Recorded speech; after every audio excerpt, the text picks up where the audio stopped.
नमस्कार। आज के इस एक्सप्लेनर में चलिए भारत की जीवन रेखाओं यानी हमारी विशाल नदियों की यात्रा पर चलते हैं। नक्शे पर इन बहती धाराओं, पहाड़ों और शहरों को देखकर हम पूरे नदी तंत्र को बहुत ही आसानी से डिकोड करेंगे। तो इस सफर में हम क्या-क्या कवर करने वाले हैं? हम नदियों का क्लासिफिकेशन देखेंगे, हिमालय और प्रायद्वीपीय नदियों की बात करेंगे, उनके बहने की दिशा समझेंगे और आखिर में कुछ प्रमुख नदी घाटी परियोजनाओं यानी डैम्स पर नजर डालेंगे। चलिए शुरू करते हैं। शुरुआत करते हैं नदियों के मेन क्लासिफिकेशन से, यानी हिमालयी और प्रायद्वीपीय नदियों के बीच के बुनियादी अंतर से। इन दोनों में फर्क काफी दिलचस्प है। एक तरफ हमारे पास बर्फ से ढके हिमालय के पहाड़ हैं। यहाँ की नदियों को ग्लेशियर की बर्फ और बारिश दोनों से पानी मिलता है, इसलिए इनमें साल भर पानी रहता है। वहीं दूसरी तरफ दक्षिण का प्रायद्वीपीय पठार है, जहाँ की नदियाँ पूरी तरह से मानसून की बारिश पर निर्भर होती हैं।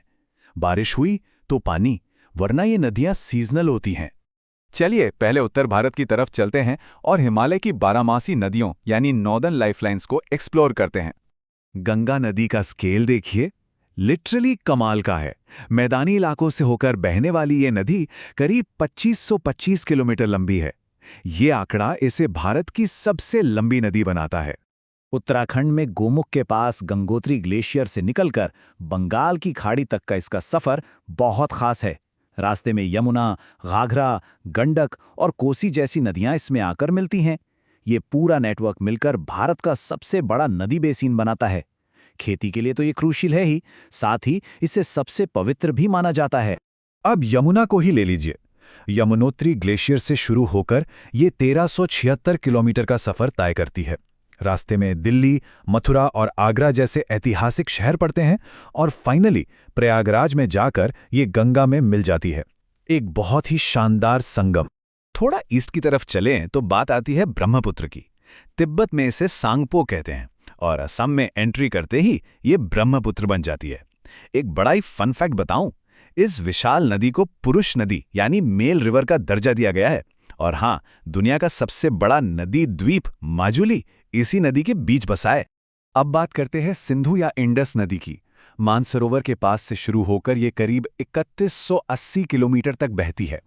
नॉर्थ वेस्ट के पूरे लैंडस्केप में इसकी ट्रिब्यूटरीज यानी झेलम, चिनाब, रावी, ब्यास और सतलुज का एक बहुत बड़ा और अहम नेटवर्क फैला हुआ है।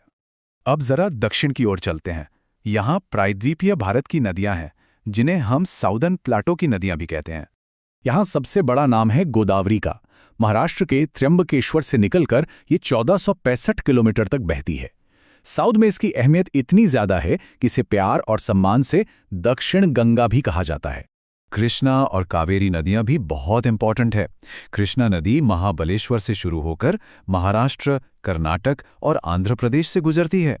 वहीं कावेरी, जो कर्नाटक और तमिलनाडु की ब्रह्मगिरी पहाड़ियों से निकलती है, अपने रास्ते में मशहूर शिव समुद्रम वाटरफॉल जैसे शानदार नज़ारे बनाती है। यहाँ एक बहुत ही इंटरेस्टिंग पैटर्न देखने को मिलता है। कुछ नदियाँ बाकी नदियों से एकदम उल्टी दिशा में यानी पश्चिम की ओर बहती हैं। अमरकंटक से निकलने वाली नर्मदा एक रिफ्ट वैली से होते हुए अपना रास्ता बनाती है। सतपुड़ा से निकलने वाली ताप्ती भी इसी तरह पश्चिम की ओर बहते हुए अरब सागर में जाकर मिल जाती है। और फिर है महानदी, जो छत्तीसगढ़ से निकलकर पूरब की तरफ बहती है। ये नदी इसलिए भी खास है क्योंकि इसी पर इंसान का बनाया एक बहुत बड़ा स्ट्रक्चर, विशाल हीराकुंड डैम मौजूद है। तो नदियों के बहने की दिशाओं यानी फ्लो डायरेक्शन को एक बार समराइज कर लेते हैं। ईस्ट बनाम वेस्ट। पूरे इंडियन सबकॉन्टिनेंट को देखें तो पानी का ये बंटवारा एकदम साफ है। पश्चिम यानी अरब सागर की तरफ जाने वाली नदियों में नर्मदा, ताप्ती, माही और साबरमती शामिल हैं। वहीं पूरब में बंगाल की खाड़ी की तरफ बहने वाली नदियां हैं गंगा, गोदावरी, कृष्णा, कावेरी और महानदी। पूरब की तरफ बहने वाला ये सारा पानी आखिर में एक बहुत बड़ा जियोग्राफिकल वंडर क्रिएट करता है। जहां ये विशाल नदियां समुद्र से मिलती हैं, वहां बनता है गंगा ब्रह्मपुत्र डेल्टा, जो कि दुनिया का सबसे बड़ा डेल्टा है। बिल्कुल अमेजिंग। इन नदियों के प्राकृतिक रास्तों को तो हमने समझ लिया। अब देखते हैं कि इन पर बने प्रमुख रिवर वैली प्रोजेक्ट्स यानी डैम्स कौन-कौन से हैं। पानी की इस अपार ताकत का इस्तेमाल करने के लिए कई स्मारकीय डैम्स बनाए गए हैं, जैसे सतलुज नदी पर भाखड़ा नांगल प्रोजेक्ट है, भागीरथी पर टिहरी डैम बना है, महानदी हीराकुंड को सपोर्ट करती है और पावरफुल नर्मदा नदी पर सरदार सरोवर प्रोजेक्ट स्थित हैं। ये सब हमारे लिए बहुत क्रूशियल हैं। चलिए, वाइंड अप करने से पहले कुछ की फैक्ट्स का क्विक रिकैप कर लेते हैं।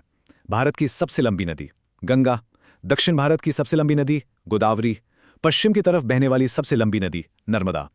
ब्रह्मपुत्र को मेल रिवर कहा जाता है और तिब्बत में इसका नाम सांगपो है। ये कुछ ऐसे फैक्ट्स हैं जो हमेशा फिंगरटिप्स पर होने चाहिए। और जाते जाते आपके लिए एक सवाल, भारत की सबसे लंबी प्रायद्वीपीय नदी यानी पेनिनसुलर रिवर कौन सी है? जरा सोचिए, क्या इस एक्सप्लेनर के बाद इन अद्भुत जीवन रेखाओं का पूरा मैप आपके दिमाग में छप गया है? इस पर विचार करें और सीखते रहें। आज हमारे साथ जुड़ने के लिए बहुत बहुत शुक्रिया।